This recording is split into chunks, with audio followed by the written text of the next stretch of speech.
네, 감사합니다.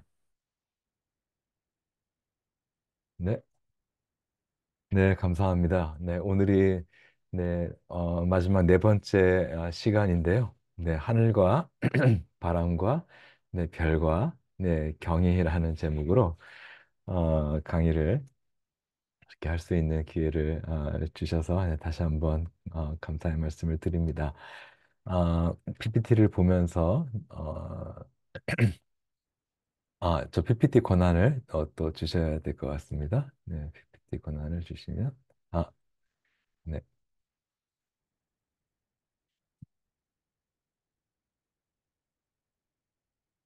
네, 이제 되는 것 같습니다.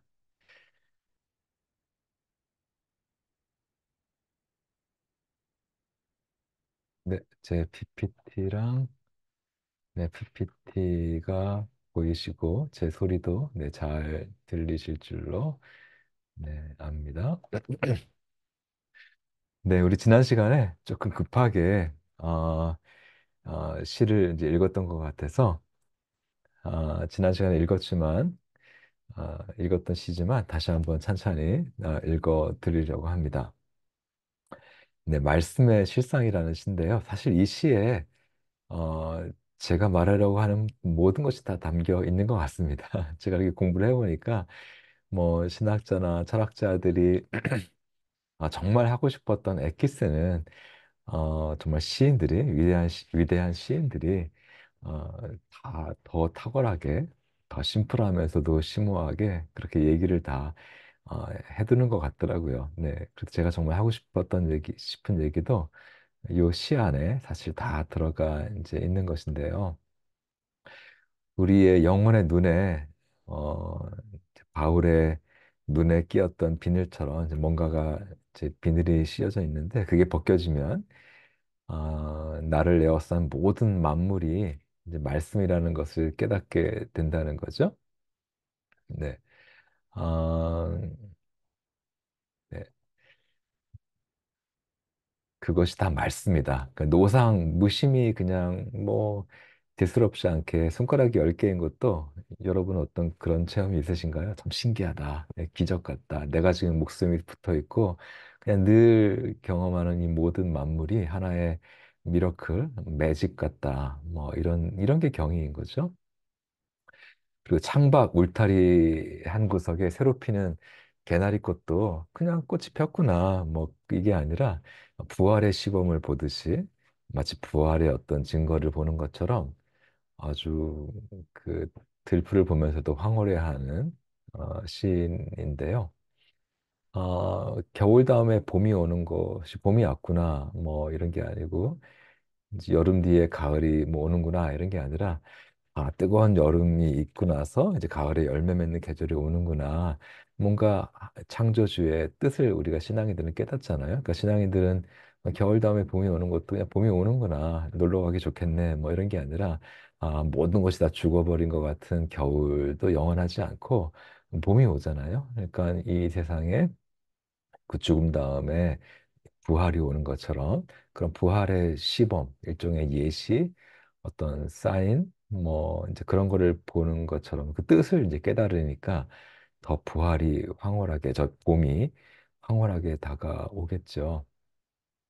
아, 봄꽃, 들꽃을 보면서도 그렇고, 창창한 우주 화목의 바다에 모래알보다도 작은 내가 말씀의 신령한 은혜로 이렇게 우물거리고 있음을 상상도 아니요, 상징도 아닌 실상으로 깨닫습니다. 네, 이렇게 얘기 이제 하는데요.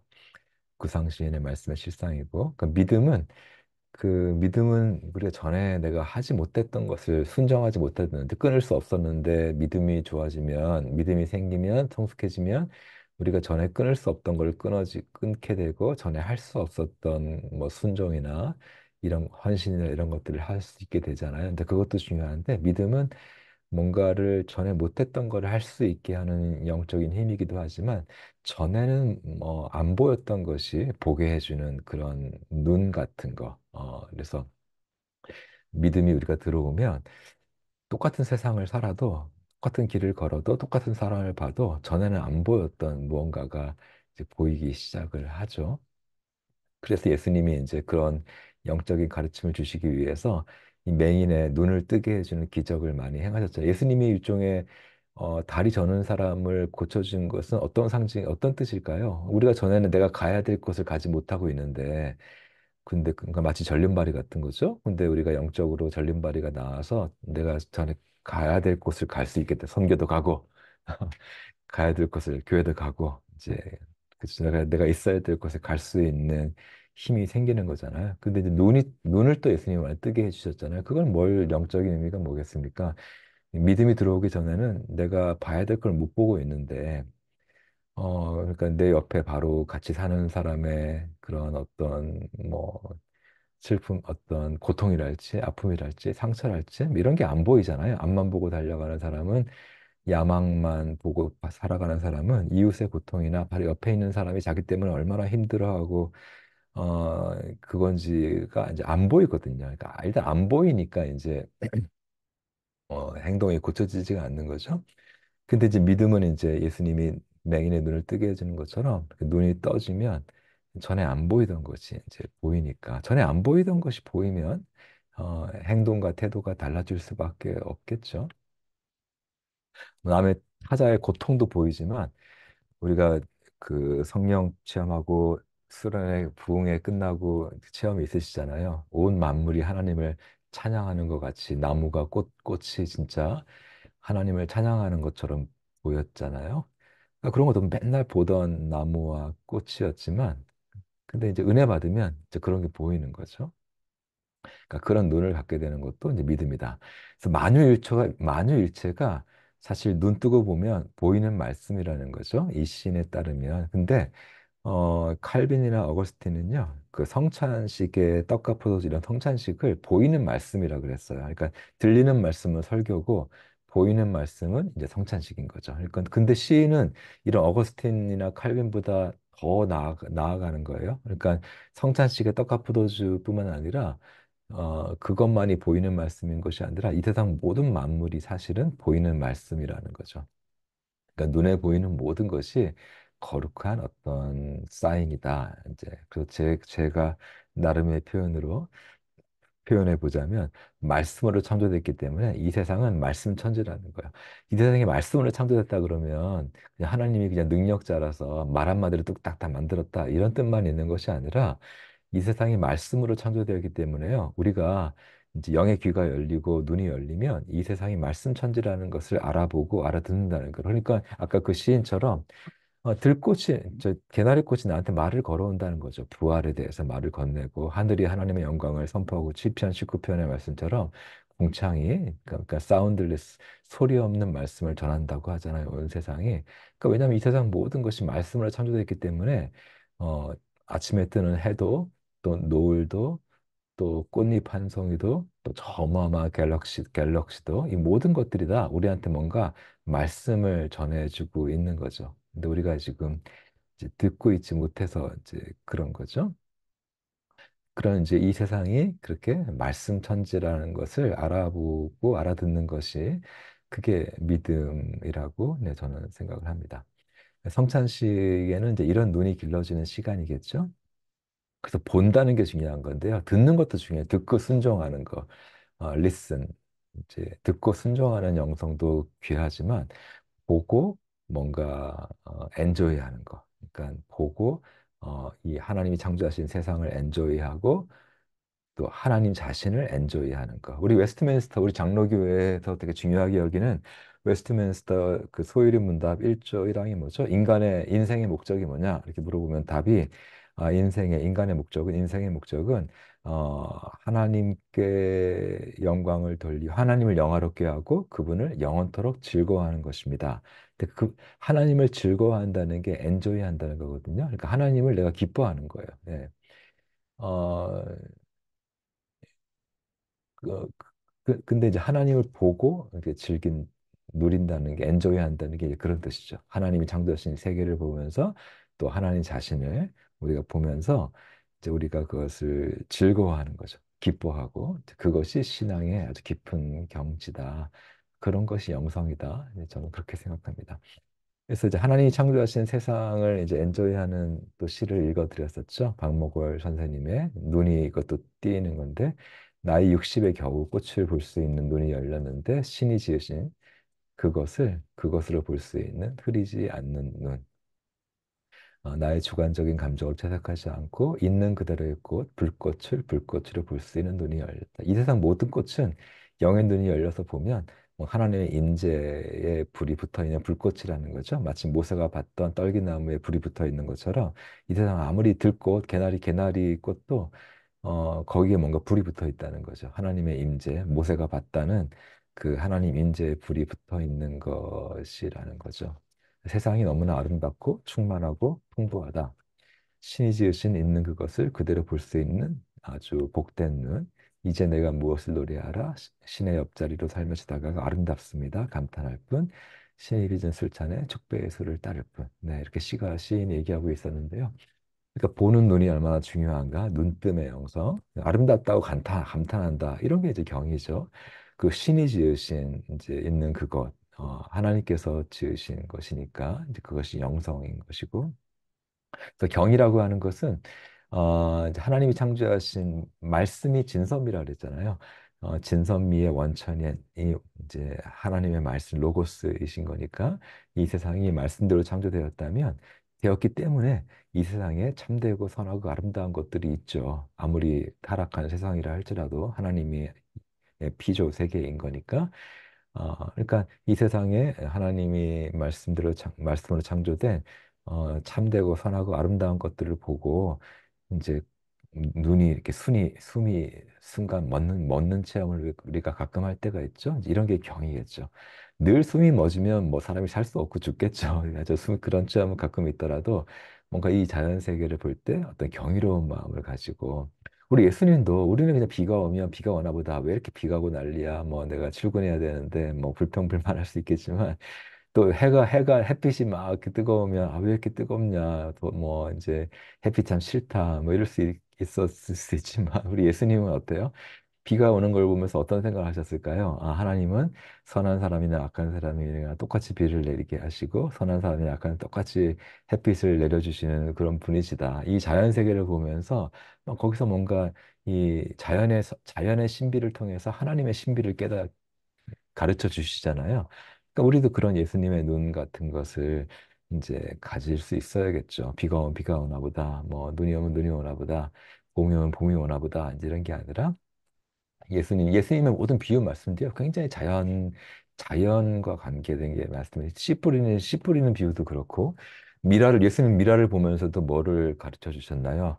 그게 그냥 뭐 자연 법칙이다는 게 아니라 미랄이 썩으니까 아, 열매를 맺는구나. 이게 모든 이 우주의 도구나, 우주의 도도 그렇고, 인생의 도라고 하는 것이 내가 죽어야 누가 살고, 나도 살고 이게 생명이 오는구나 이런 거를 깨달았다는 거잖아요. 밀알 하나가 땅에 떨어져서 이제 그 자라는 것을 보면서도 이제 그런 게 이제 사실은 경의의 눈으로 이 세상을 바라보는 거죠. 성경에 이미 다 있는 이제 그런 것들이고 경이라는 말이 뭔지 모르시는 분도 기도 많이 하시고 하나님과 가까운 권사님들 이런 분들은 이미 그렇게 살고 계신 거죠. 이런 단어를 뭐 몰랐다 낯선다 뿐이지 실제 이렇게 살고 계신 분들이 많이 계시죠. 경이라고 하는 것은 이제 정말 뭔가를 딱 보면 아 이게 뭐야 이런 생각이 드는 거죠. 근데 여러분이 꽃을 이렇게 봄길을 걷다가 아름다운 꽃을 봤을 때 혹은 무지개를 봤을 때 아, 이게 뭐야 와디지 됐을 때 옆에 있는 사람이 야 뭐긴 뭐야 꽃이지 뭐 이렇게 얘기하면 그런 사람과 대화가 안 통하겠죠. 물론 꽃인 줄 누가 몰라요, 그렇죠? 그러니까 이런 걸 보고 어떤 하이데거라고 하는 현대의 어떤 유명한 이제 그 철학자가 현대인은 사유할 줄 모르게 됐다. 이제 비판하는데요.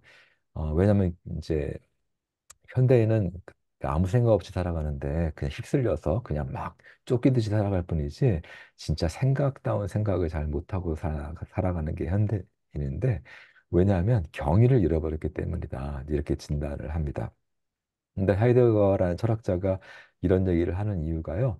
모든 철학의 아버지는 이제 소크라테스, 플라톤, 뭐 아리스토텔레스 그런 거잖아요. 근데 그런 분들이 다 강조했던 게 뭐냐면 전에 이제 서두에 소개했습니다만 philosophy begins in wonder. 철학은 경외에서 시작한다.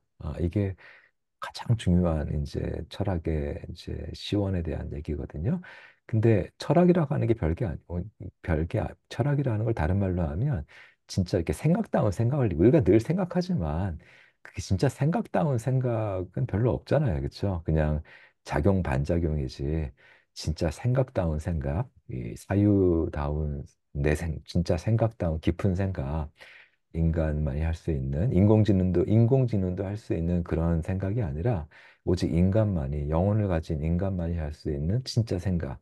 그렇게 뭐 인공지능이 할 수 있는 생각은 남 계산하고 판단하고 이런 것도 그런 것들은 인공지능도 다 하는 거잖아요. 오히려 더 잘하죠. 나한테 유리한 게 뭐고 어떻게 하면 이기고 뭐 저를 정보를 처리하고 데이터 프로세싱, 정보를 처리하고, 뭐, 요약하고, 정리하고, 뭐, 계산하고, 뭐, 이런 것들은 인공지능이 더 잘하죠. 근데 그런 거가 아니라, 진짜 인간, 하나님의 형상대로 지음받은 영혼을 가진 인간만이 할 수 있는 그런 진짜 생각다운 생각은요, 그 시원이 뭐냐면, 그 파운데이션이 그게 원더라는 거야. 그러니까 다시 말하면 진짜 생각다운 생각은 놀랄 때 생겨나는 생각이에요. 정말 놀라면 꽃을 보고 정말 놀라면 이게 뭐지? 이렇게 묻게 되잖아요. 이제 그리고 존재한다는 게 뭘까? 어, 이제 이런 거에 대해 생각하다 보면 이제 철학이 생겨나는 거거든요. 그러니까 생각다운 생각의 시작은 꽃을 보면서 그냥 꽃은 꽃이 아니고 꽃 이상의 무엇이고 봄도 그냥 봄이 아니고 뭐 부활의 상징이고 뭐 이런 얘기들 해볼 수 있겠죠. 나무도 그냥 나무가 아니고, 산도 그냥 산이 아니고, 전에 제가 말씀드렸잖아요. 그렇죠? 산과 나무도 뭔가 하늘과 땅을 이어주는 그런 것이지, 산이 그냥 흙이 그냥 엄청 쌓여 있는 것이 그냥 산인 게 아니라, 뭔가 거기에 뭐가 있다는 거죠. 영적인 의미가. 별도 그냥 별인 것은 아니다. 그래서 드디어 이제 별이란 무엇인가에 대한 제가 답 아닌 답을 드릴 시간이 왔는데요. 다시 기억을 이제 상기시켜 드리면 C.S. 루이스의 나니안덱에 나오는 장면이었죠. 어떤 아이가 우리 영국에서는 그냥 별은 그냥 막 가스덩어리인데 나니아 와보니까 신기하네요. 그랬더니 이제 나니아의 별신이 하는 말이 얘야 너희 세계에서도 별은 그런 게 아니고 물론 별은 가스로 만들어졌지만 별이 가스로 만들어졌다고 해서 별이 본질이 가스인 것은 아니다. 가스는 별의 재료이지 별이 무엇인지를 말해주는 것은 아니란다. 그럼 별이란 무엇인가 우리가 생각할 수도 있잖아요. 근데 거기에 대한 답을 한번 찾아보면 이런 것 같습니다. 답은 사실 노래에 담겨 있습니다. 노래에 우리가 다 알고 있는 노래인데요. 우리가 이제 오프라인이라면 같이 한번 노래를 불러보면 좋은데 그 반짝반짝 작은 별 아름답게 비치네라는 이제 널서리 노래가 있잖아요. 뭐 제가 좀 쑥스럽지만 불러드리면 반짝반짝 작은 별 아름답게 비치네 동쪽 하늘에서도 서쪽 하늘에서도 반짝반짝 작은 별 아름답게 비치네 요 노래 이 노래를 영어로 보면요 Twinkle Twinkle Little Star How I wonder what you 이렇게 돼 있습니다. 그 뭐라고 얘기합니까? 작은 별을 보고 이제 이게 엄마나 유머가 이 아이한테 가리키는 거예요. 저 별을 보면서 나는 네가 누군지 별이 무엇인지 나는 놀랍다는 거야. 나는 원더한다는 거야. 그러니까 영어로 I know 나는 별이 뭔지 안다. 별은 가스덩어리지 뭐 그냥 뭐 이런 게 아니라 하나도 놀라울 거 없는 이게 아니라 별이라고 하는 존재가 뭔지를 늘 이 노래는 원더하는 거예요. 경이롭게 여기 생각하고 감탄해하고 놀라워하는 거예요. 근데 더 놀라운 것은 뭐냐면 이런 경의의 눈으로 이 별을 보는 이 노래에서는요. 눈에서는 별을 향해서 유라고 가리키잖아요. 우리 별은 그냥 인간이 아니니까 유라고 부르면 안 되는 거지. 이시라고 불러야지. 물체니까.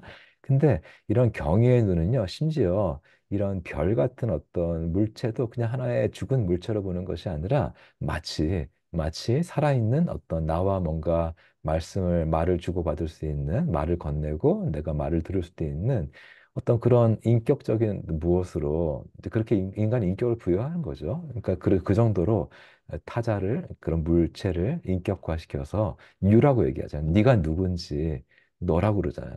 너가 누군지 나는 원더한다는 거죠. 그러니까 나는 I know가 아니라 현대과학은 뭐 별은 뭐 가서 보니까 연구해 보니까 가스다. 별은 가스 덩어리지 뭐 이렇게 이런 자세가 아니라 물론 가스덩어리죠. 하지만 별이라는 것이 무엇인지를 우리가 늘 원더할 수 있는 이런 자세. 근데 별을 보면서도 이런 노래를 부르면서 이런 노래에 담긴 어떤 영성을 우리가 소유하게 된다면 심지어 하물며 인간은 어떤 태도로 우리가 보겠습니까? 하물며 별같이 그쵸? 물체를 보면서도 우리가 이런 경외의 눈으로 바라볼 수 있는 눈이 있다면 하나님의 형상대로 지음받은 인간을 우리가 마치 내가 다 파악해 버리냐, 내가 다 아느냐, 뭐 시시하게 여기지 않겠죠. 그 어떤 인간이라도 내가 늘 같이 살고 있는 가족이라도 자식이라도 남편이라도 아내라도 나는 네가 어떤 존재인지 궁금하고 원더한다. 이런 경외의 눈으로 내가 너를 다 알지 못하고 내가 너를 다 파악한 것이 아니고 너가 어떤 존재인지 나는 더 알고 싶고 너라는 존재의 신비에 다가가고 싶다. 그러니까 이런 자세로 우리가 인간이 인간을 대할 수 있다면 얼마나 좋겠습니까? 그러니까 사실은 이런 노래가 사실은 그 어떤 신학이나 뭐 이런 것보다도 더 훌륭한 심오한 철학을 우리 인간에게 가르쳐 준다고 할 수 있습니다. 이제 이게 네, 이제 제가 이런 내용도 어떤 철학자의 글에서 가져온 거예요. 어떤 철학자의 글을 읽다 보니까 그 철학자가 자기가 뭐 지금까지 얘기를 쭉 했지만 사실은 우리 어린 시절에 배웠던 이 노래가 이 세계에서 가장 심오한 어떤 사상과 철학과 신학과 영성을 담고 있다. 뭐 이렇게 얘기해서 저도 이제 배운 것이죠. 좀 정리를 이제 해보냐면요. 무지개를 보면서 무지개가 어떻게 만들어진지 아니까 아무 느낌이 없는 게 아니라 경의를 느끼잖아, 어린아이들은. 우리도 이제 그걸 회복해야 되는데 그 경의를 느낀다는 게 무지개가 보면서 그냥 예쁘다, 뭐 어메이징하다를 넘어서 무지개가 하나의 사인이라는 거예요. 그러니까 무지개가 놀라운 건요. 그냥 그 무지개가의 그 경이로움은 무지개 너머의 세계, 즉 이제 우리가 얘기하는 어떤 하늘나라, 어떤 초월, 하나님 나라, 영원 이런 걸 얘기하는 거죠.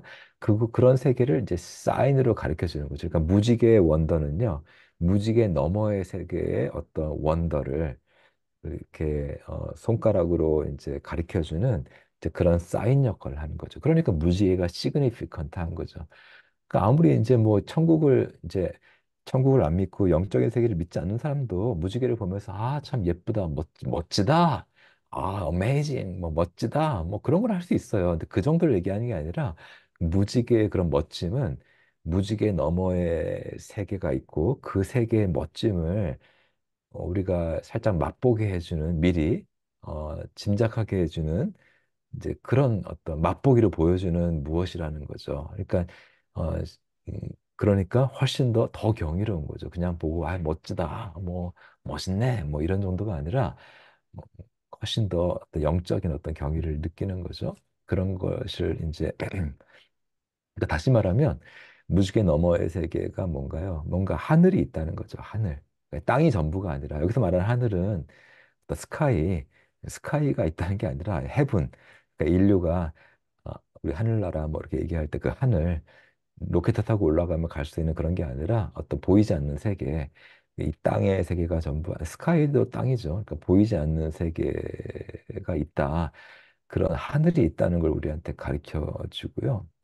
그리고 이제 경의라는 감정이 왜 중요하냐면 이제 아까 우리가 봤듯이 경의를 느낄 줄 아는 감수성은 경의를 느끼면 이제 하늘을 향한 그리움이 이제 일깨워져요. 왜냐면 무지개를 보고 이제 정말 경의를 느끼면 무지개 너머의 세계, 즉 하늘나라에 대한 이제 그걸 살짝 맛본 거니까 그 그리워하는 마음이 생길 거 아니에요? 이 땅이 전부가 아니라는 것을 이제 깨닫게 됐으니까 하늘을 그리워하는 마음이 이제 생기겠죠? 이제 그렇게 하라고 하나님께서 이따금씩 우리한테 강렬한 어떤 경의 체험을 선물로 주시는 것이겠죠. 그래서 오늘은 이제 마지막 시간은요, 제가 이제 하늘에 대한 얘기를, 뭐 우리가 천국이라고도 합니다만, 대한 얘기를 살짝 좀 할 텐데요. 제가 이제 루이스를 좋아하는 이유 중에 하나가 루이스가 저한테는 또 많은 사람들한테 뭔가 이렇게 하늘을 그리워하는 마음, 일깨워주는 그런 작가였거든요. 그러니까 이런 것이 이제 루이스의 이제 작가로서의 루이스의 강점인데, 그러니까 하늘이 있다, 천상이 있다는 거죠. 이 보이는 이 땅만 지상이 있는 것이 아니라 또 지옥도 있고, 이것이 이제 기독교인들의 세계관이죠. 그래서 C.S. 루이스의 어떤 나이 들어서 결혼하다가 사별한 그 인생 이야기를 다룬 섀도우랜드라는 영화가 있는데요. 우리나라에서도 개봉이 됐었고, 제가 대학생 시절에 가서 봤는데요. 이 섀도우랜드는 그림자 땅이라는 거잖아요. 이 영화 제목이 그림자 땅인 이유는 뭐냐면요. 루이스는 어떤 얘기를 하냐면 이 땅은요. 그 왜 그림자 땅이냐? 저기 저기 뭐 누구죠? 맹자가 아니라 음, 네, 어, 이 세상이 이제 꿈이다 이런 걸 얘기하는 게 그런 게 이 세상도 현실이죠. 근데 이 세상보다 더 현실적인, 더 현실, 더 리얼한 세상이 있는데 그게 이제 하늘나라인 거죠. 이 땅은요, 그런 하늘나라, 천국의 그림자와 지옥의 그림자가 중첩되어 드리워져 있는 곳이라는 거예요. 그러니까 이 땅은 천국의 그림자와 지옥의 그림자가 중첩되어 드리워져 있어요. 그러니까 무슨 말이냐면 이제 우리 중에는 그런 사람이 없겠지만 어떤 사람이 지옥에 갔다. 그러면 지옥이 낯선 곳이겠죠. 처음 가본 곳이니까. 근데 낯설기만 한 것이 아니라 되게 익숙하기도 할 거라는 거예요. 왜냐하면 그 사람이 이 세상 살 때 지옥의 그림자를 맛봤던 순간들이 있거든요. 어떤 순간들이 대표적으로 있을까요? 예를 들면 누군가를 죽도록 미워해. 증오심에 불타가지고 여러분도 누군가를 죽도록 증오심에 불타가지고 24시간 내내 뭐 24시간이 아니라 뭐 한 달, 두 달 그렇게 경험해 본 적 있으신가요? 그게 지옥이었잖아요. 그렇죠? 그 미움과 증오에서 못 벗어나는 거잖아요. 매일 24시간 내내 그 사람에 대해서 생각하고 묵상하고 그 미움에서 벗어나지 못하는 거죠. 그런 게 일종의 지옥을 경험한 거거든요. 지옥의 그림자를 경험한 거죠.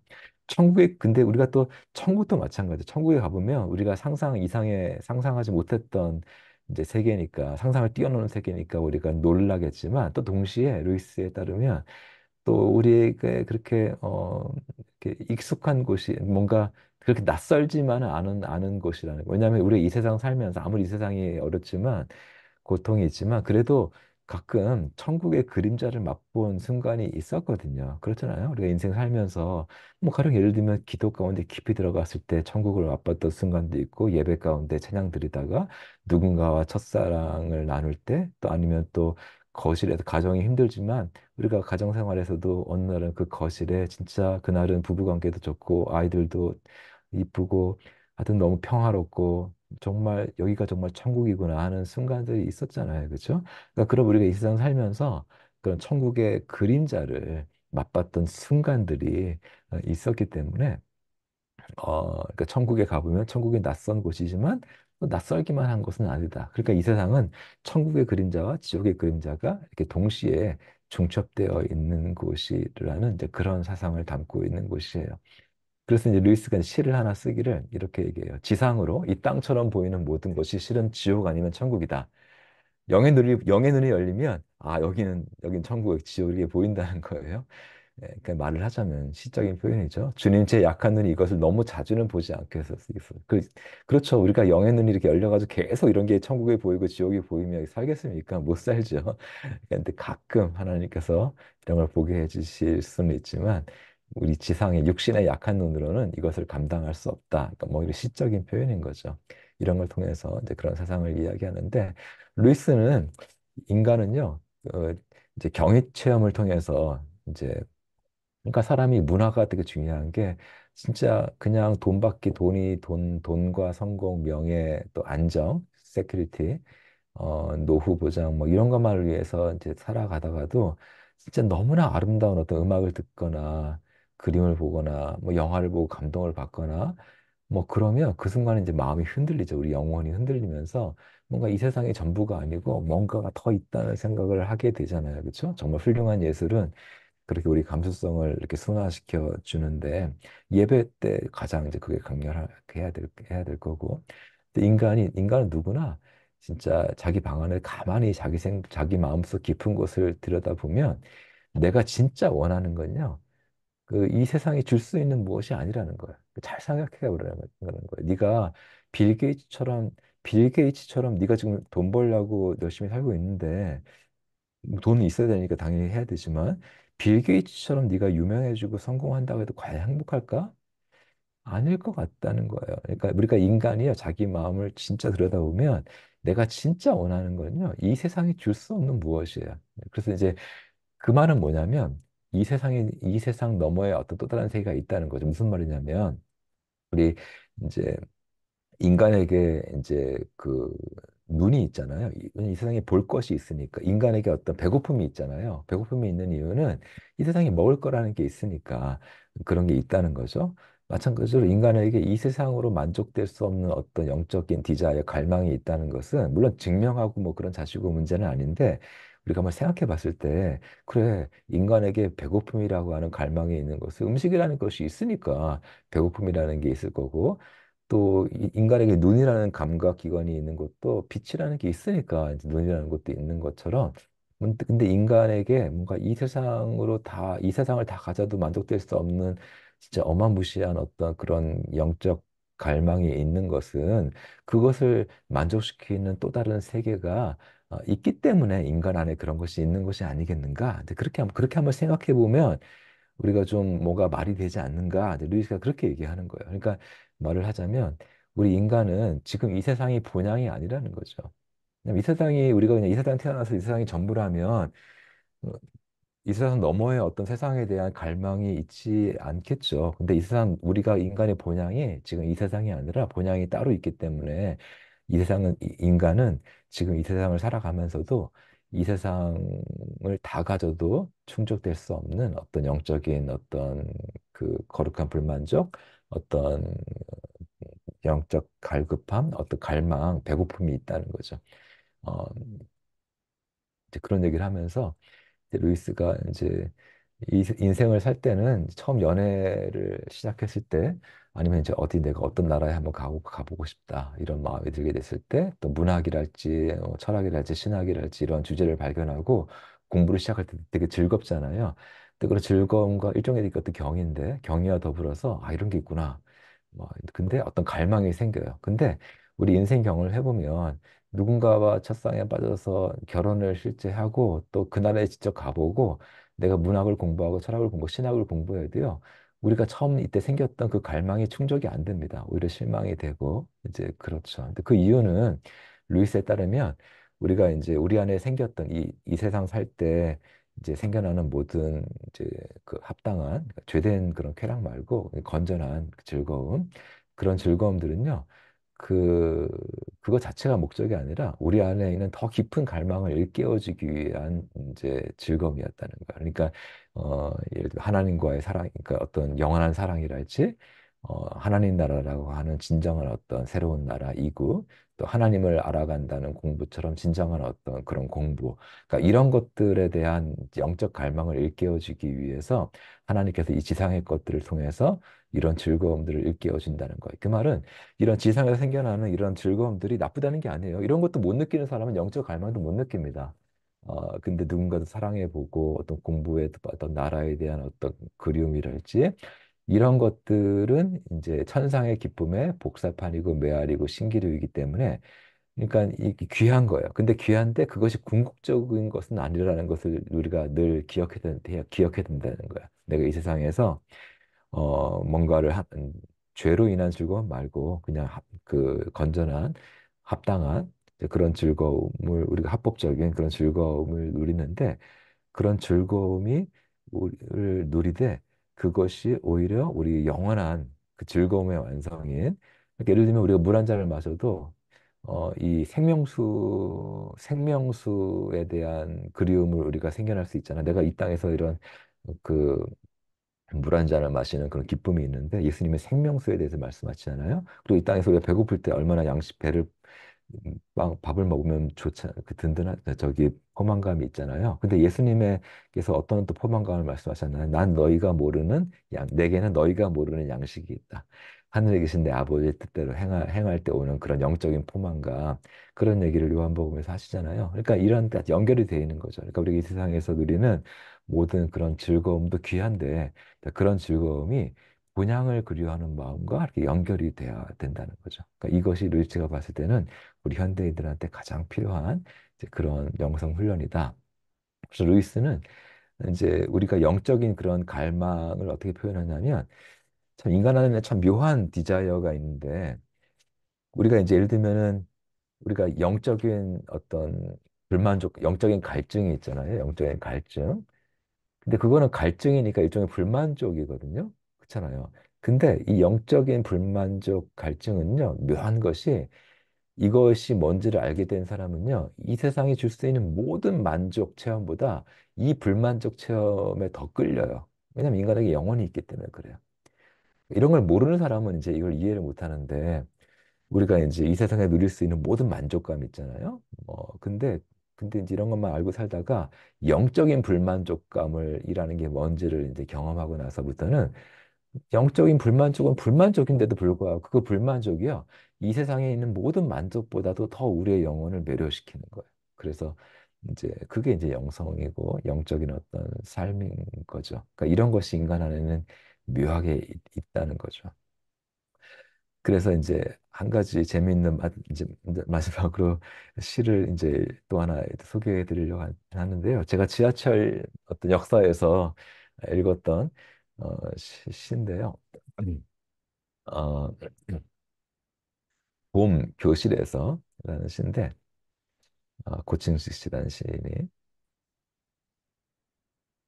얘들아 저 봄 봐라 창문을 열었죠. 어떤 선생님이 뭐 초등학교 교실에서 봄이 너무 좋으니까 애들한테 얘들아 저 봄 좀 봐라 하고 그렇게 창문을 딱 열었다는 거죠. 근데 어때요? 애들은 어때요? 애들은 힐끗 보고는 끝이죠. 애들은 뭐 그 봄이 좋은지 모르잖아요, 그렇죠? 자기들끼리 또 떠들고 놀고 뭐 게임하고 이제 장난치고 이제 근데 이 시가 이렇게 끝납니다. 이게 시인의 이제 위대한 점인데 시인의 해석은 이렇습니다. 지들이 그냥 봄인데 봄일 리가 있나요? 네, 시 좋지 않나요? 네. 그러니까 아이들이요, 봄을 보면서, 야, 얘들아, 봄 좀 봐라, 그러면 애들은 시큰둥 하잖아요. 근데 그게 이유가요, 애들은요, 지들이 봄이에요. 그러니까 쉽게 말하면, 그들의 내면이 이제 봄이라는 거죠. 그러니까 자기도 봄이고 저 바깥도 봄이니까, 뭐 그냥 그런가 보다 하시는 거죠. 그냥 봄이 안 보이는 거죠. 근데 어른은 어때요? 어른은 뭐 여러분들은 다 그런지 않겠지만 이렇게 나이 들수록 굉장히 삭막해집니다. 그러니까 겨울이 되는 거죠. 이렇게 인생 세상이라고 하는 이 곳이 우리가 옛날 아이일 때는 안 그랬는데 인생 살다 보면 찌들리고 네 각박하고 삭막해서 하여튼 이게 을씨년스러워지고 삭막해지고 겨울처럼 되는 거죠. 인간 어른들의 마음은. 그러니까 뭐 어른들의 영혼은 겨울이니까 봄이 너무 좋은 거예요. 봄이 좋은 거예요. 네. 그래서 봄이 보이는 거죠. 근데 애들은 봄이기 때문에 봄이 안 보인다는 거죠. 그러니까 이 말은 이제 무슨 이거를 이제 루이스식으로 한번 해석을 해드리면 이렇습니다. 인간은 원래 이제 봄의 세계에 살도록 창조받은 우리가 아름다운 거, 봄 같은 거 이제 지금 이제 가을이지만 이제 겨울 다니 봄이 오겠죠. 봄이 오면 봄 다 좋아하시죠, 그렇죠? 봄꽃도 봄나들이 가고 이제 그러시잖아요. 근데 인간은요, 이게 봄같이 이렇게 좋은 거를 그냥 보고 즐거워하고 싶어 하는 것만이 전부가 아니라는 거야. 그러니까 우리가 인간이 아름다운 것을 보고 보고 볼 줄 보며 즐기게 되는 것도 되게 축복이고 이제 그렇지만 인간이 진짜 원하는 건 더 깊은 것이라는 거야. 그게 뭐냐면 이 루이스가 이제 에세이집에서 얘기하고 있는 건데 인간은요, 자기가 보는 그 아름다움과 내가 하나가 되고 싶어 해요. 네, 그런 것 같습니까? 그리고 인간은 자기가 지금 보는 그 아름다움을 그냥 구경하고 싶은 게 아니라 그 아름다움과 내가 하나가 되고 싶고요. 그 아름다움 속으로 내가 들어가고 싶고요. 그 아름다움을 내 속에 받아들이고 싶고요. 그 아름다움 속에 내가 잠기고 싶고, 그래서 내가 그 아름다움의 일부가 되고 싶어 하는 마음이 인간 안에 있다는 거예요. 그런 것 같으세요? 그러니까 다시 말하면 인간은 봄을 볼 때요. 봄을 그냥 구경하는 게 좋은 게 아니라 진짜 인간의 영혼 깊은 곳에서는 내가 이제 그 말을 하자면 봄으로 샤워를 하고 싶고 봄으로 물들고 싶고, 봄을 벌컥벌컥 마시고 싶고, 내가 봄의 일부가 되고 싶은 거예요. 그러니까 봄으로 내가 물들고 싶은 거예요, 영혼이. 왜냐면 내 영혼은 겨울이거든요. 근데 그래 봄이 좋은 거예요. 그래서 이렇게 어른들일수록 더 봄이 좋죠, 그렇죠? 네, 어른들일수록 꽃사진 많이 찍고 그렇잖아요. 네, 그게 그 이유가. 그래서 내가 꽃이 되고 싶은 거예요. 이렇게 어렸을 때는 꽃이었으니까 마음이. 이제 그래서 이제 울긋불긋 물들고 싶은 거죠. 근데 그게 안 되니까 울긋불긋한 옷이라도 입고 나가는 거예요. 울긋불긋한 옷이라도 입고 나가서 봄 구경을 이제 하는 거죠. 근데 인간은 그렇게 이제 그렇기 때문에요. 인간이 여러 가지 신들을 만들어낸 거예요. 그러니까 여기 요정들. 물론 이거 진짜 아니죠. 그냥 가상의 것들인데 루이스가 나니아 연대기 같은 걸 쓴 이유가 뭐고 또 그런 요정 이야기를 왜 쓰냐면 나무 신이 있잖아요. 나무 신은요 어때요? 나무의 어떤 아름다움을 자기 몸소 지니고 있는 존재가 나무 신이죠. 꽃의 요정은 어때요? 꽃의 그런 이쁨을 자기 몸에 그대로 간직하고 있는 존재가 꽃의 요정, 팅커벨 그 이쁜 존재잖아요. 그러니까 인간이 내가 강의 그런 위엄을 가지고 있는 게 포세이돈이고 우리가 강을 보면서 하는 거, 산을 보면 산의 기상을 내가 영혼에 갖고 싶잖아요. 산의 기상이 내 영혼 속에 들어오면 내가 얼마나 얼마나 늠름하고 또 기상이 창대해지겠어요. 근데 인간은 그렇게 하고 되지 않잖아요. 근데 그 산의 기상을 몸소 가지고 있는 존재가 어떤 뭐 산신령이랄지 어떤 산의 어떤 그런 거인이겠죠. 그러니까 인간이 그런 걸 상상해낸 거, 물론 상상이에요. 진짜 그런 게 있다는 게 아닌데, 그런 것들을 인간이 신화 시인들이 이렇게 만들어낸 이유가, 영적 이유가 있다는 거예요. 그러니까 인간들은요, 이렇게 이제 신들, 꽃의 요정, 뭐 봄의 신, 봄의 여신, 이런 것들을 이제 만들어낸 이유가 그런 것들은 사랑스러운 거짓말이에요, 물론. 근데 사랑스러운 거짓말, 시인들이 우리에게 그렇게 사랑스러운 거짓말을 하는 이유가 그렇다는 거예요. 물론 거짓말이죠. 거짓말인데 그 안에 그 저변에 어떤 영적인 이유가 있는 거예요. 그러니까 그냥 이게 진짜 그런 게 뭐 꽃의 요정이 있냐 없냐 이런 단순한 생각이 아니라 꽃의 요정은 물론 없지만 꽃의 요정이라는 걸 인류가 동서고금으로 그렇게 상상해내고 그렇게 하는 이유를 기독교 신앙의 입장에서 영적으로 이해할 수 있어야 된다는 거예요.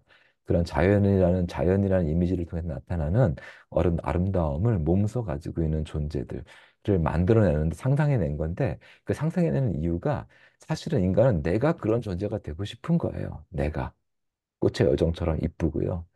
산의 신처럼 내가 늠름하고 뭔가 바다의 여정처럼 굳세고 뭔가 나무의 신처럼 굳세고 이런 존재가 내가 되고 싶은 거죠. 근데 인간은 지금 그런 존재이지 못하잖아요. 근데 이제 기독교 신앙적인 얘기로 넘어가 보면 인간이 그런 존재가 될 수 있다는 게 천국 소망이라는 거예요. 이제 그런 세계가 하늘나라예요. 우리가 그런 나라가 우리를 기다리고 있다는 거예요. 우리는 지금 원래 예를 들면 우리는 인간이라는 하는 존재는 그 바닷물 바깥에 어떻게 나오게 된 물고기 같아요. 그래서 서서히 죽어가고 있는 거죠. 근데 물고기는 바다를 그리워할 거 아니에요, 그렇죠? 그러니까 인간의 진정한 본향인 그 하늘나라, 영원의 세계, 그 하늘, 그거를 그리워하는 거죠. 네. 이 그리움이 있어야 인간인 것 같아요. 제가 봤을 때. 그 인간을 이제 헬라어로 볼 때 안드로포스라고 하는데요. 안드로포스의 어원이 이제 몇 가지가 있긴 하지만 가장 대표적인 것이 이제 위를 바라보는 존재라는 뜻이 있어요. 그러니까 안드로포스의 어원이 위를 그러니까 인간만이 이제 뭐 해서 하늘을 볼 수 있는 존재라고 또 뭐 얘기하잖아요. 그러니까 인간이라는 존재는 하늘을 앙망할 수 있는 존재이기 때문에 인간인 거예요. 어,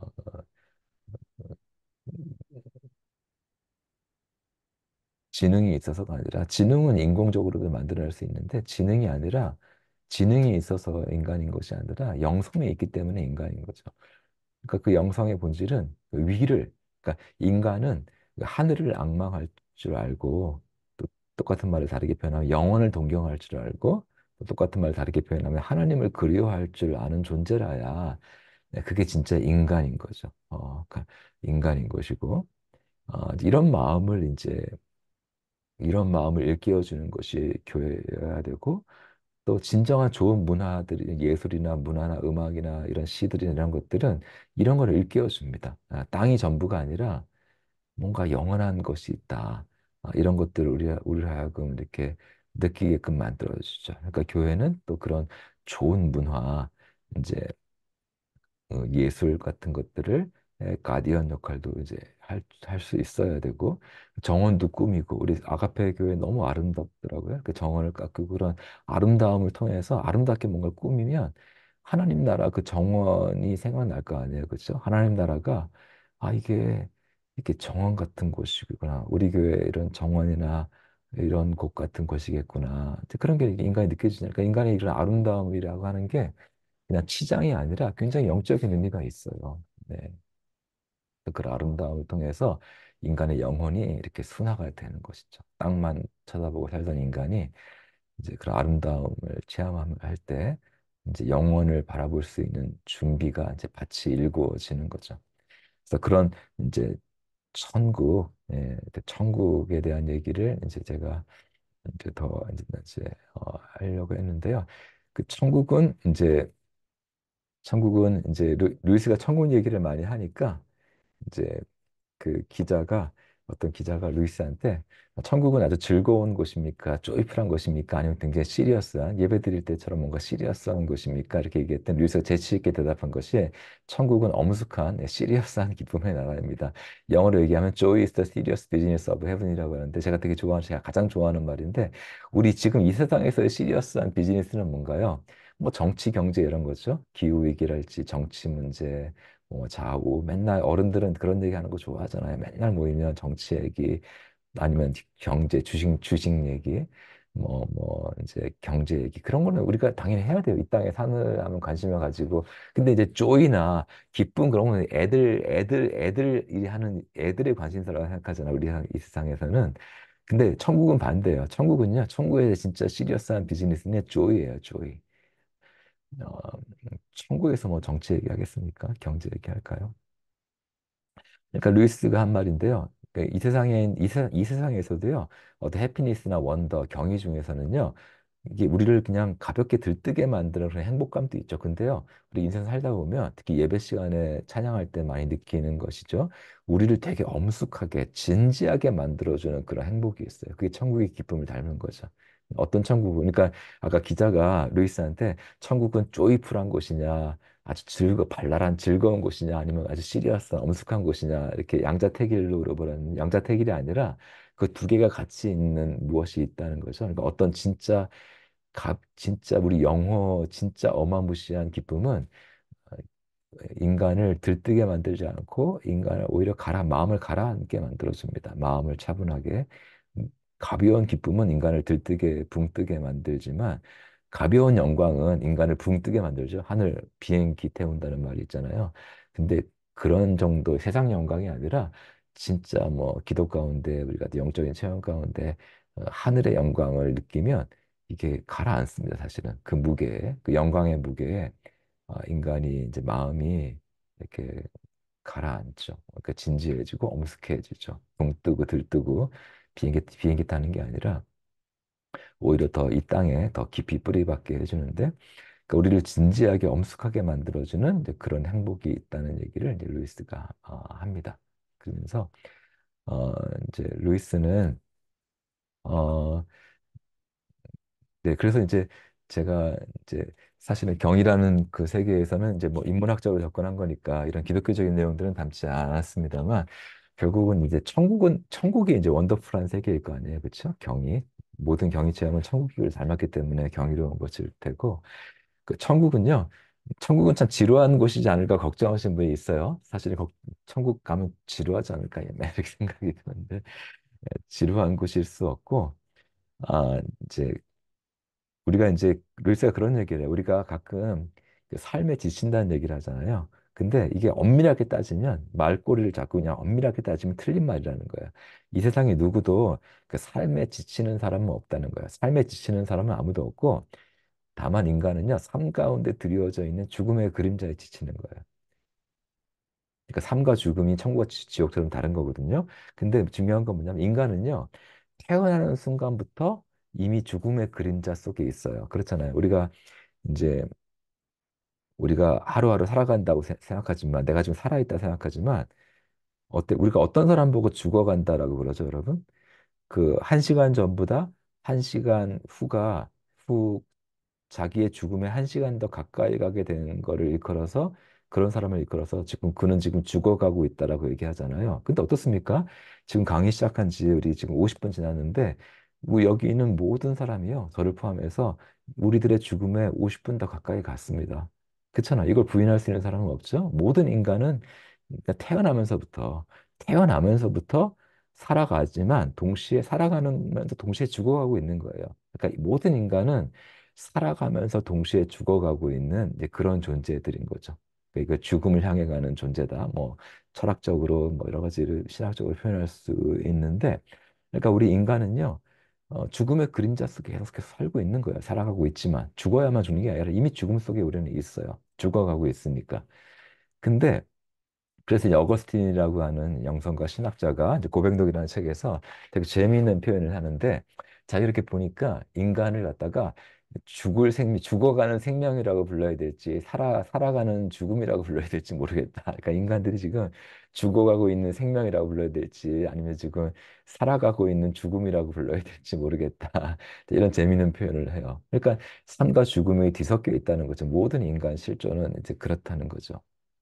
근데 천국이 있다. 그러니까 지금 우리가 사는 게 아니라는 거죠. 그러니까 천국이 있다는 얘기는 뭐냐면 천국이 있다는 얘기는 천국은 죽음의 그림자가 1% 섞여 있지 않은 그런 오직 삶만이 있는 그런 곳일 거 아니에요. 그러니까 이 천국은 내 지루한 곳일 수 없는 거죠.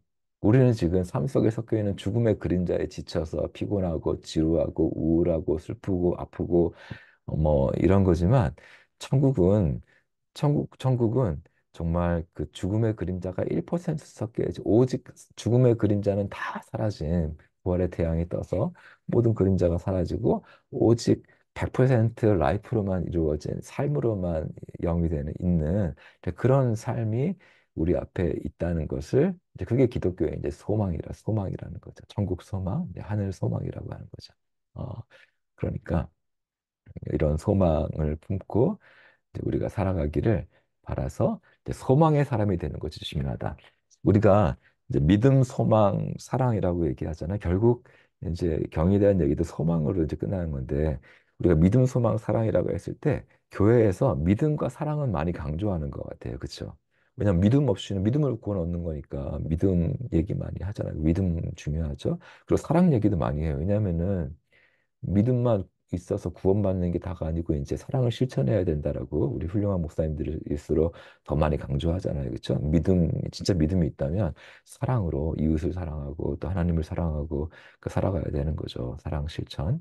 근데 이 소망에 대해서는 그렇게 많이 얘기를 안 하고 있는 것 같아요. 왜냐하면 이제 물론 소망을 믿긴 믿어. 내가 죽으면 천국 갈 거라는 걸 믿긴 믿어요. 근데 제가 가만히 이렇게 약간 과장해서 얘기하면 그냥 그 천국을 소망한다기보다는 그 지옥에 가지 않아서 참 다행이다 이런 정도 생각인 것이지 내가 예수님 덕분에 구원받아가지고 그 지옥에 가지 않게 해주셨으니까 얼마나 감사한가 이 정도지 이 소망이라는 말이 얘기하는 것처럼 이제 소풍 전날에 그 아이처럼 소풍 갈 날을 생각하면 얼마나 설레고 막 잠이 안 오고 막 그렇잖아요. 그런 것처럼 기독교 소망이라고 하는 것은 그냥 내가 죽으면 천국 갈 때 되면 가겠지 이런 게 아니라 천국에 대한 어떤 하늘에 대한 생각으로 막 마음이 이렇게 뭐랄까 가슴이 뛰는 거죠. 네. 그런 게 있어요. 소망이 있는 거예요. 그냥 죽으면 뭐 가지. 그거 받았으니까 이런 게 아니라 어, 그 천국에서 하나님과 하나가 되고 또 그런 진정한 라이프를 살게 되고 그 하나님의 세계를 거니게 될 이제 그런 거를 이제 하나님과의 관계, 또 이웃과의 관계, 나 자신과의 관계가 완성이 될 그 모든 그 하늘의 이제 그런 경의를 이제 생각하면서 이제 그런 게 소망이 있다면 그런 소망에서 사실은 사랑도 나오고 믿음도 나오는 거예요. 그러니까 남을 사랑하기가 힘들잖아요. 근데 진짜 소망이 있으면 마음이 풍요로워지기 때문에 남을 좀 쉽게 너그러워지죠. 이렇게 마음도 풍요로워져야 남을 이렇게 남한테 베푸는 거지. 남한테 좀 이렇게 넉넉히 마음이 넉넉해지는 거지. 그 의무감만으로 되는 건 아니거든요. 인간이 마음에 기쁨이 있어야 웬만한 그런 남의 이제 허물이랄지 이런 것들을 그렇게 어렵지 않게 용서해주고 또 웬만한 고통은 또 어렵지 않게 이렇게 어, 이겨낼 수 있는 이제 그런 것들이 사실은 소망에서 오는 거거든요. 성경에서도 소망에서 샘솟는 사랑과 믿음 이런 표현들이 있습니다. 바울의 서신서에. 그러니까 이런 천국 소망을 이제 살려 이 굉장히 좀 이렇게 쓰실 수 있으면 정말 현대인들한테는 이 본향을 그리워하는 마음, 이 세상이 본향이 아니고 어, 이 세상을 본향이라 생각하는 거니까 되게 사람들이 힘들어요. 이게 전부라고 생각하는 거니까. 근데 이 세상을 그냥 아예 이 세상을 백화점이라고 생각하면 남들보다 돈이 없어서 많이 못 사니까 되게 막 시기 질투도 나고 힘들고 우울하고 그럴 수 있는데 이게 이 세상이 전부가 아니라 이 세상이 일종의 군대 훈련소 같은 거라고 생각하면 그렇게 이 세상이 나쁘지 않다는 거예요. 이 정도면 괜찮다는 거예요. 이 세상이 백화점이라 생각하는 거니까 내가 되게 불행하게 느껴지지. 이 세상이 군대 이제 훈련소 들어왔다고 생각하면 아예 처음부터 맘먹기를 왜냐면 진짜 삶은 이제 본향이 있으니까 그러면 이제 사실 그렇게 나쁘지 않다는 거예요. 네. 근데 중간중간 남자분들이 많이 아시겠지만 담배 피는 시간도 주고 쉬는 시간도 주고 뭔가 이렇게 물론 쉬는 예전 기억나. 네 기억 잘 누가 뭐라? 네 말씀하신 건가요? 네. 그래서 마지막입니다. 그래서 천국을 소망하는 마음을 우리 마음속에서 사라지지 않도록 이것이 가장 중요하다. 이거는요, 너무 이 세상이 힘든 사람도 이제 너무 힘들어서 이제 이런 걸 잃어버릴 수 있지만 그거보다는 이 세상이 너무 잘 나가서 이 세상에서 잘 나가는 사람들에서 죽기 싫어하잖아요. 어, 이제 오히려 젊은이보다도 오히려 나이 들수록 더 죽기 싫어하는 게 많다고 해요. 그러니까 뭔가 가진 게 많은 사람일수록. 그러니까 본향을 이제 그리워하는 마음이 내 속에서 사라지지 않도록 잘 지키는 거 이것이야말로 가장 중요한 영성 훈련이고 이제 있다는 얘기를 루이스가 이제 합니다. 네, 네, 우리 4주간 동안 경이라는 주제 하늘 얘기를 했죠, 하늘 그렇죠? 우리가 네, 바람과 또 별 얘기도 했었고, 네, 경이라는 주제에 대해서 천국, 하늘에 대한 소망 이야기로 네, 이렇게 마치게 되었는데, 이렇게 또 귀한 시간, 하여튼 이렇게 늦은 시간에 미리 무덥고 습한 날씨에 이렇게 많은 분들이 참여해 주시는 아가페 우리 성도님들 참 훌륭하시다는 말씀 다시 한번 드리고 싶고요. 또 이렇게 귀한 시간 마련해 주신 우리 이상본 목사님께 다시 한번 진심으로 감사드리고 또 초대해 주신 여러분들께도 네, 감사의 말씀 드립니다. 네, 아무쪼록 네, 또 서울여대를 기억하고 또 기도해 주시기를 부탁드리면서 네, 4주간의 강의 네, 마치도록 하겠습니다. 여러분 수고 많으셨습니다. 네, 감사합니다. 네, 감사합니다. 네, 4주 동안 금방 시간이 간 것 같은데요. 어, 너무 개인적으로 좀 좋았던 네, 강의였고, 또 기회가 된다면 또 말씀을 같이 함께 나눌 수 있는 시간도 갖도록 하겠습니다. 우리 목사님께 좀, 온라인이지만, 네, 감사의 박수를 좀 드리고 싶습니다. 네. 네, 감사합니다. 네, 감사합니다. 교수님, 네, 마지막에 네네. 저희 위해서 한번 기도해 주시고, 어, 네. 해줄 수 있으시죠? 네, 물론입니다. 네, 제가 기도해 기도하고 주시고, 마쳐도 될까요? 네, 네네. 마치도록 하겠습니다. 네, 감사합니다. 기도하겠습니다. 주님 감사합니다. 4주간의 또 이런 귀한 또 만남과 또 인연을 맺게 해주셔서 감사합니다. 4주간 동안 하나님께서 창조하시고 또 다스리시는 이 창조의 세계와 또 새 창조의 세계 앞에서 우리가 경외의 영성을 품고 살아가는 삶에 대해서 우리가 생각해 보는 시간을 가졌습니다. 하나님 이 세상 사노라면 우리의 마음이 각박해지고 또 메말라지기 쉽지만 우리한테 하나님의 네, 성령을 우리에게 부활하신 그리스도께서 불어넣어 주셨으니 우리가 그저 목숨을 내시는 사람 이상으로 하나님이 불어넣어 주시는 그 생명의 숨을 받아내시면서 정말 살아 숨쉬는 사람, 살아 숨쉬듯이 하나님께서 선물로 주신 이 한 생애를 살아갈 수 있는 우리가 될 수 있도록 인도하여 주시옵소서.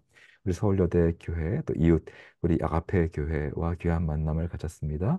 아가페 교회가 그 이름에 걸맞게 또 주어진 소명대로 아가페 사랑, 하나님 그 이 세상 사람들은 알지 못하는 하늘의 소망을 알고 있는 사람들의 가슴에서 샘솟는 그 조건 없는 초벌적인 그런 아가페 사랑을 통해서 서로를 사랑하고 용서하고 또 이웃을 사랑하고 또 그런 사랑의 역사를 보이는 칭찬받고 또 하나님께 영광 돌리는 교회로 든든히 더욱 든든히 서갈 수 있도록 함께해 주옵소서. 우리 섬기시는 이상범 목사님과 또 모든 재직들과 모든 교우님들이 한 마음과 한 뜻이 되어서 사랑의 공동체를 세워가고 믿음과 소망과 사랑의 공동체를 세워갈 수 있도록 성령께서 함께해 주옵소서.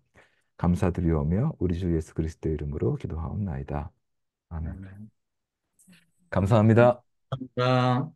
네, 합니다. 수고하셨습니다. 네.